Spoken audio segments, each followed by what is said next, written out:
अस्सलाम वालेकुम, आप देख रहे हैं MM न्यूज़ और मैं हूं सलीमा भुट्टो। हाल ही में पाकिस्तान में औरतों के साथ होने वाले टॉर्चर और मर्डर केसेस के बाद जो लोग अभी भी इस बात से डिसएग्री करते हैं कि ये जेंडर बेस्ड वायलेंस नहीं है, मेरा उनसे सिर्फ एक सवाल है। आपने पाकिस्तान में ऑनर किलिंग के नाम पे कितनी औरतों को, मर्दों को मारते हुए देखा है? पाकिस्तान में मेजॉरिटी औरतों पे होने वाला जुल्म, उनका रेप, उनका कत्ल होने का कसूरवार खुद औरतों को ही दिया जाता है।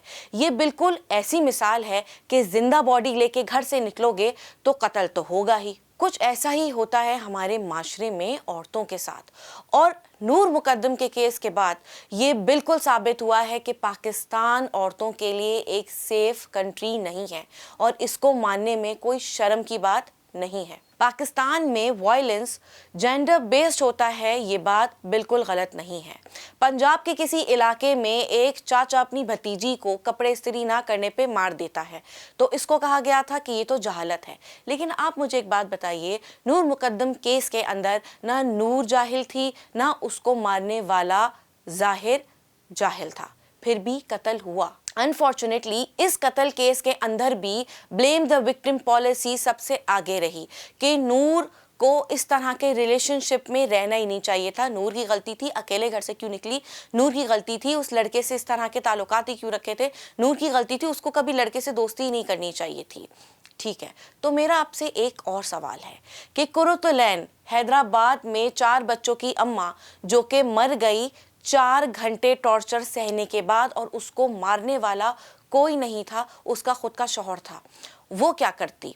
अब आप पाकिस्तान में औरतों को ये कहेंगे कि चले पहले रिलेशनशिप नहीं रखें, दोस्ती नहीं करें, घर से बाहर नहीं निकलें, सांस नहीं लें, अब औरतें शादी करना भी छोड़ दें? नूर मुकद्दम, कुरुतुलैन और नसीम बीबी जैसे कुछ चंद केसेस हैं जो हमारे सामने आए हैं, मीडिया के सामने ये हाईलाइट हो गए। ऐसे बहुत से केसेस हैं जो अभी भी हमने ना सुने और ना हमने देखे। पाकिस्तान औरतों के लिए एक सेफ मुल्क नहीं रहा।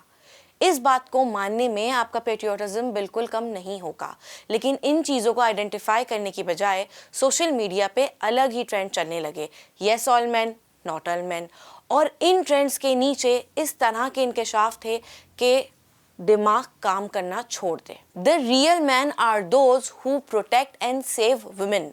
ये यकीनन वही हजरात होते हैं जो अपने घर की औरतों को खुद घर में बंद रखते होंगे और रात के वक्त उनको घर से निकलने नहीं देते होंगे। अब आप इनसे पूछेंगे क्यों, तो इनके पास कोई जवाब ही नहीं होगा। इस ट्वीट से ये साबित हुआ है कि औरतें मर्दों को ही बैश कर रही हैं, लेकिन अपना काम नहीं निभा रही, अपने घर के मर्दों को तरबियत नहीं दे रही। तो आप मुझे एक बात बताइए, जाहिर जाफर के माँ बाप ने उसको बाहर से पढ़ाया लिखाया, उसकी तरबियत में सी क्या कमी रही होगी जो उसने ये हरकत की? इस ट्वीट की तो आप बात ही मत कीजिए। जो लोग लिबरल सही से लिख नहीं पा रहे हैं वो दूसरों को बता रहे हैं कि तरबियत कैसे होती है और एजुकेट कैसे किया जाता है। इस ट्वीट से मैं अग्री करती हूँ कि अगर मर्दों ने औरतों के बारे में कुछ गलत कहा होता तो क्या रिएक्शन होता। यहाँ बिल्कुल ठीक है, मर्द हजरात औरतों के बारे में कभी गलत नहीं कहते, बल्कि डायरेक्ट उनके साथ गलत करते हैं, या उनको मार देते हैं या तेजाब से उनका मुंह जला देते हैं। औरतों पे होने वाला तशद्दुद, उनके कत्ल के केसेस और उनके साथ बढ़ते हुए रेप केसेस को देखते हुए अगर आपके दिल में ख्याल आ रहा है कि पाकिस्तान औरतों के लिए एक सेफ मुल्क नहीं रहा और यहाँ पे वायलेंस मोस्टली जेंडर बेस्ड होता है, तो आपकी सोच गलत नहीं है।